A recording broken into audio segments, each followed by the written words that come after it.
Assalamualaikum warahmatullahi wabarakatuh. Halo semua. Pada pembelajaran hari ini, kita akan belajar tentang statistika deskriptif pada penelitian. Nah, sebelumnya kita akan belajar terlebih dahulu apa itu penelitian. Penelitian adalah tindakan yang umumnya dilakukan oleh peneliti untuk menemukan jawaban dari sebuah permasalahan yang ia temui. Menurut Sugiono tahun 2015, penelitian dilakukan secara ilmiah, sehingga langkah-langkahnya tersusun secara sistematis. Supaya peneliti lebih terarah dalam melakukan penelitiannya sesuai dengan lingkup masalah, peneliti harus bisa berteori supaya bisa mendapatkan kerangka pemikiran atau menjawab permasalahan, atau sering disebut dengan hipotesis atau dugaan sementara. Setelah membuat hipotesis, peneliti harus melakukan pengumpulan data dari sampel yang mewakili sebuah populasi. Supaya pengumpulan data bisa dilakukan dengan benar, maka harus didahului oleh penyusunan dan pengujian instrumen pengumpulan data yang akan digunakan. Instrumen penelitian yang digunakan harus bersifat valid dan juga harus bersifat reliable. Valid sendiri artinya instrumen penelitian benar-benar tepat mengukur suatu aspek yang akan diukur. Sedangkan reliable artinya instrumen tersebut akan mengukur dan mendapatkan data yang sama sekalipun diukur berulang kali. Instrumen penelitian yang valid dan reliable akan menghasilkan data yang valid dan reliable pula. Nah, statistika inilah yang akan membantu menguji validitas dan reliabilitas instrumen. Data yang didapatkan selanjutnya akan dideskripsikan melalui penyajian data supaya mudah dipahami oleh si peneliti sendiri maupun orang lain. Statistika yang akan digunakan untuk penyajian data ini adalah statistika deskriptif.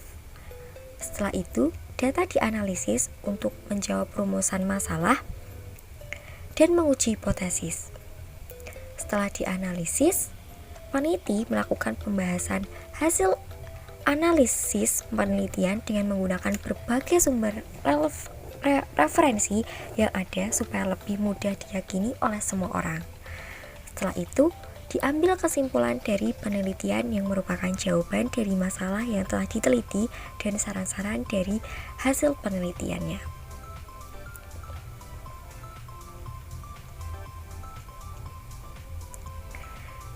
Berdasarkan pembahasan tadi, ternyata statistika sangat penting sekali dalam penelitian, yaitu yang pertama, untuk menghitung jumlah sampel yang diambil untuk diteliti.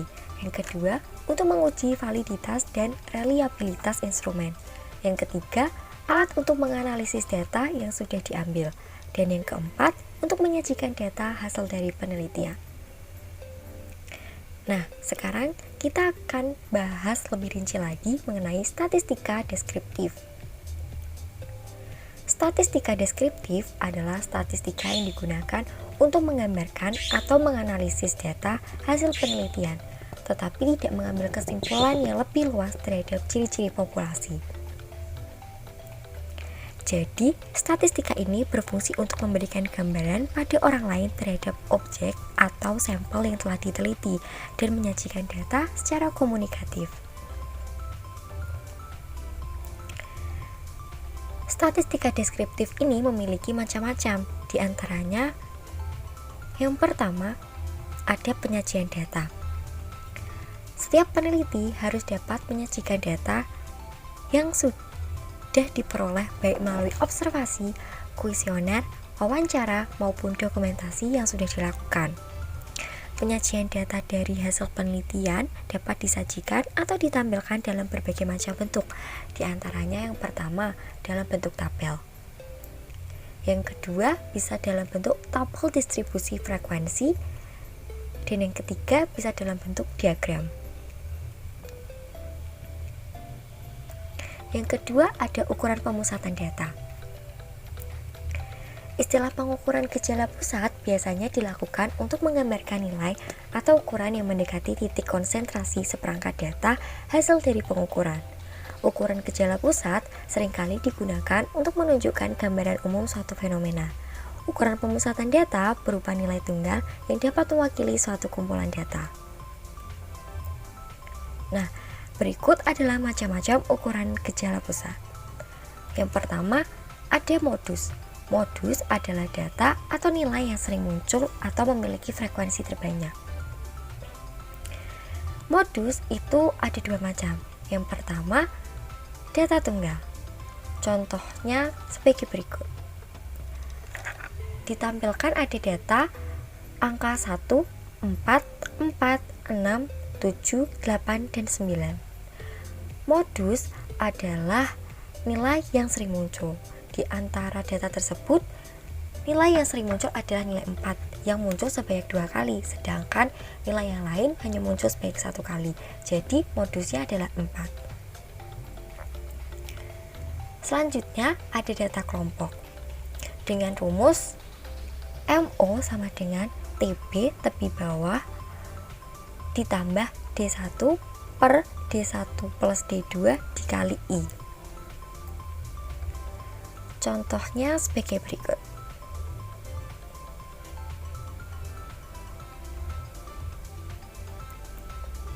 Yang kedua ada median. Median adalah data atau nilai di tengah jika data tersebut sudah diurutkan dari yang terkecil ke yang terbesar. Median juga ada dua. Yang pertama, data tunggal. Apabila N-nya ganjil, maka mediannya sama dengan N plus 1 per 2. Dan apabila N-nya genap, maka median sama dengan setengah dalam kurung X N per 2 plus X N kali N plus 1 per 2.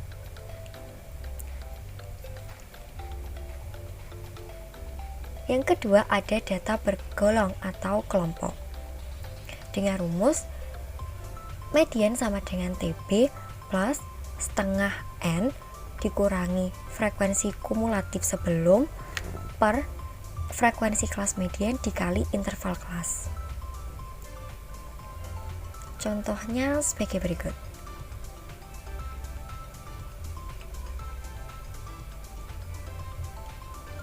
Yang ketiga ada mean atau rata-rata.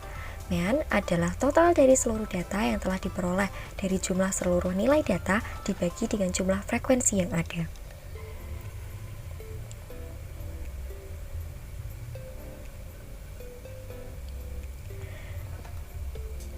Dengan rumus sigma X per N. Contohnya sebagai berikut.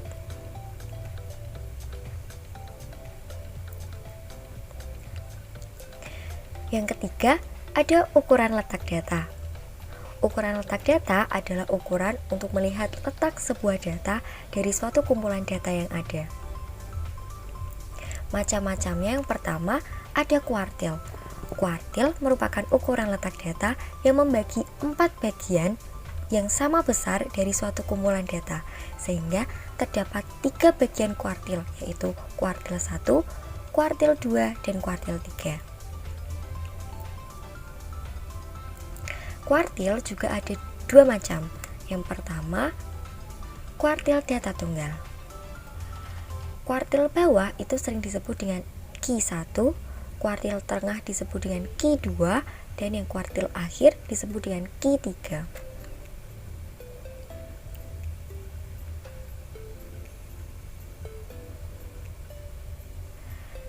Yang kedua ada kuartil data kelompok. Dengan rumus Q ke I sama dengan TB plus 1/4 N dikurangi frekuensi kumulatif sebelum per frekuensi kelas kuartil dikali I. Contohnya sebagai berikut.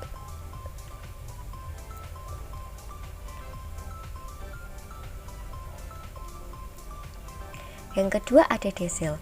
Desil merupakan nilai yang membagi sebuah kumpulan data menjadi 10 bagian dengan sama rata. Desil juga ada dua macam. Yang pertama, desil data tunggal. Dengan rumus desil ke I sama dengan I dikali dalam kurung N plus 1 per 10. Contohnya sebagai berikut.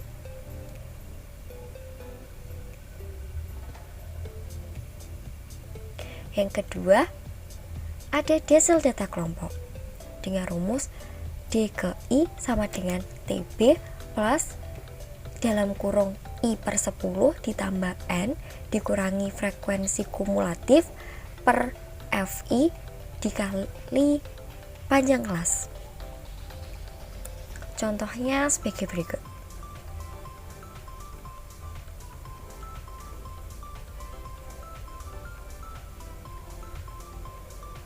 Yang ketiga ada persentil. Persentil merupakan kata yang diambil dari kata persen, yaitu per 100, sehingga persentil adalah nilai yang pembagiannya menjadi 100 bagian yang sama.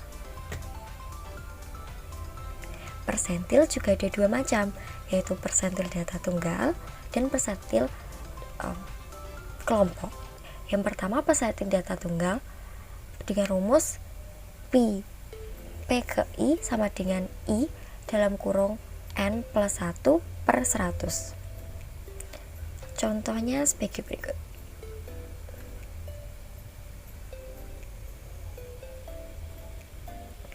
Yang kedua, ada persentil data kelompok dengan rumus P ke I sama dengan TB plus dalam kurung I per 100N dikurangi frekuensi kumulatif per FI dikali panjang kelas interval. Contohnya sebagai berikut.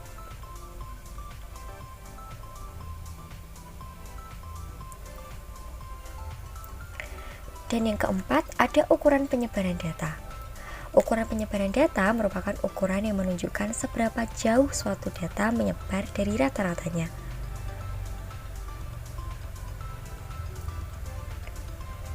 Ukuran pemusatan data ini memiliki macam-macam. Yang pertama ada jangkauan atau range. Jangkauan atau kisaran nilai merupakan salah satu ukuran statistik yang menunjukkan selisih perbedaan antara bilangan yang terbesar dan terkecil yang terdapat dalam suatu kelompok data. Rumusnya yaitu R sama dengan data terbesar dikurangi data terkecil. Yang kedua, ada jangkauan antar kuartil.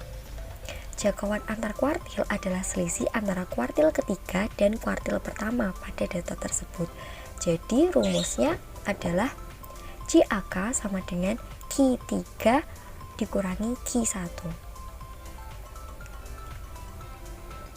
Yang ketiga ada simpangan rata-rata atau defisimean.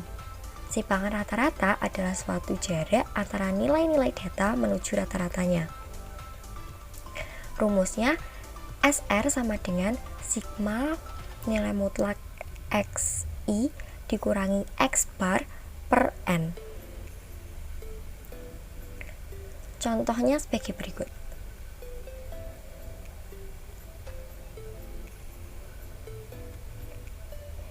Yang keempat ada standar deviasi atau simpangan baku. Simpangan baku adalah nilai statistik yang digunakan untuk menentukan kedekatan sebaran data yang ada di dalam sampel dan seberapa dekat titik data individu dengan rata-rata nilai dari sampel.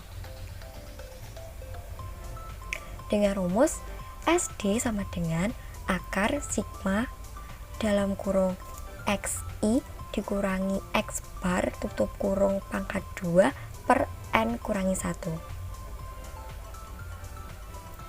Contohnya sebagai berikut.